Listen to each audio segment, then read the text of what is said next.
അപ്പോൾ ഇന്ന് നമ്മളൊന്ന് പുറത്തേക്കൊക്കെ വന്നിരിക്കുകയാണ്. ഇത്തൂട്ടൻ ഇന്ന് ക്ലാസ് ഉണ്ട്, അതുകൊണ്ട് അവൻ കൂടെ ഇല്ല. അവൻ ഇല്ലാണ്ട് ഞങ്ങൾ പുറത്തൊക്കെ പോകുന്നത് വളരെ കുറവാണ്. ഞങ്ങൾക്ക് ഇന്ന് ടൗണിലേക്ക് വന്നിട്ട് 2-3 അത്യാവശ്യ കാര്യങ്ങളുണ്ടായിരുന്നു. ഒന്ന് ഡോക്ടറെ കാണാനും അങ്ങനെയൊക്കെ.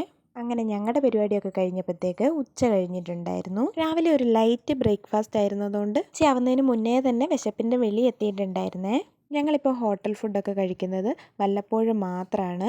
പണ്ടൊക്കെ ആഴ്ചയിൽ 1-2 വട്ടമൊക്കെ ഞങ്ങളിങ്ങനെ ഹോട്ടലിൽ വന്നിട്ട് ഫുഡ് കഴിക്കുകയൊക്കെ ചെയ്യുമായിരുന്നു. ഇപ്പോൾ ആ പരിപാടിയേ ഇല്ല. വല്ലപ്പോഴും ഇതുപോലൊക്കെ എന്തെങ്കിലും ഒരു സിറ്റുവേഷൻ ഉണ്ടാകുമ്പോൾ മാത്രമാണ് ഞങ്ങൾ ഹോട്ടലിൽ വരാറ്. ഞാനങ്ങനെ കാര്യമായിട്ട് മെനു കാർഡൊക്കെ നോക്കി പഠിച്ച് ഫുഡ് ഓർഡർ ചെയ്ത് വെയിറ്റിംഗ് ആണ്. രജീഷേട്ടൻ പൊറോട്ടയും ബീഫ് റോസ്റ്റും ചായയാണ് ഓർഡർ ചെയ്തത്.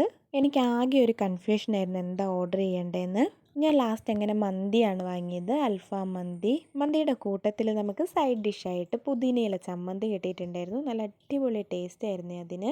ഞങ്ങളങ്ങനെ ഫുഡൊക്കെ കഴിച്ച് ഇത്തൂട്ടനൊരു പാഴ്സലും വാങ്ങി അങ്ങനെ ഹോട്ടലിൽ നിന്ന് ഇറങ്ങുമ്പോഴത്തേക്ക് 3 മണിയായിട്ടുണ്ടായിരുന്നേ. ഇത്തൂട്ടന് യൂഷ്വലി 8:45 ക്ലാസ് സ്റ്റാർട്ട് ചെയ്ത് 3 മണി വരെയാണ് സ്കൂൾ ടൈം. ഇപ്പം ഞങ്ങൾ പൊക്കോണ്ടിരിക്കുന്നത് അവൻ്റെ സ്കൂളിലേക്കാണ്. അവൻ ഈ അക്കാദമിക് ഇയറിലാണ് സ്കൂൾ സ്റ്റാർട്ട് ചെയ്തത്. അപ്പം ഞങ്ങൾ ആദ്യമായിട്ടാണ് അവനെ കൂട്ടാൻ വേണ്ടിയിട്ട് സ്കൂളിലേക്ക് വരുന്നത്. സാധാരണ എല്ലാ ദിവസവും അവൻ സ്കൂൾ ബസ്സിലാണ് വരാറ്. ഞങ്ങളെ അവിടെ പ്രതീക്ഷിക്കുന്നേ ഉണ്ടാവില്ല. ഒട്ടും പ്രതീക്ഷിക്കാണ്ട് നമ്മളെവിടെ കാണുമ്പോൾ എന്താ അവന് തോന്നുന്നത്, അവൻ്റെ ഫീലിങ്സ് എന്താണെന്ന് അറിയാൻ വേണ്ടിയിട്ട് ഞങ്ങളാണ് അവനെക്കാട്ടി കൂടുതൽ എക്സൈറ്റഡ് ആയി നിൽക്കുന്നത്. അപ്പോൾ ഓരോ റൂട്ടിലേക്കുള്ള കുട്ടികളെയും കൊണ്ട് അവരുടെ ബസ്സിലെ ആൻറ്റിമാർ വരുവാണ് ചെയ്യുന്നത്. പിള്ളേരെല്ലാം കൂടി ഇങ്ങനെ ലൈനായിട്ട് വരുന്നത് കാണാൻ തന്നെ നല്ല രസമുണ്ട്.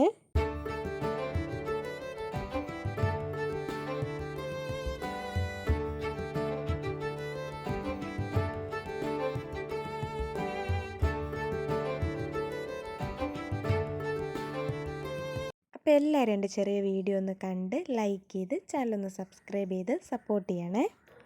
അപ്പോൾ വന്നിട്ട് നമ്മൾ ഈ ഹായ് കാണിക്കുന്നതാണ് നമ്മുടെ ഇത്തൂട്ടൻ. ഞങ്ങളെ 2 പേരെയും കൂടെ കൂടിയിട്ട് അവിടെ കണ്ടിട്ട് ആശാന് പ്രത്യേകിച്ച് ഒരു ഫീലിങ്സും ഉണ്ടായിരുന്നില്ല. ഞങ്ങളുടെ അടുത്തോട്ടൊന്ന് ഓടി വരുവോ ഒന്നും ചെയ്തില്ല. അവൻ ഇതൊന്നും വലിയ സർപ്രൈസ് ഒന്നും ആയില്ല എന്ന് തോന്നുന്നു. അങ്ങനെ കുഞ്ഞിനെയും കൂട്ടി നമ്മൾ നേരെ വീട്ടിലേക്ക്. അപ്പോൾ ഇനി നമുക്ക് അടുത്ത വീഡിയോയിൽ കാണാമേ. Tata bye.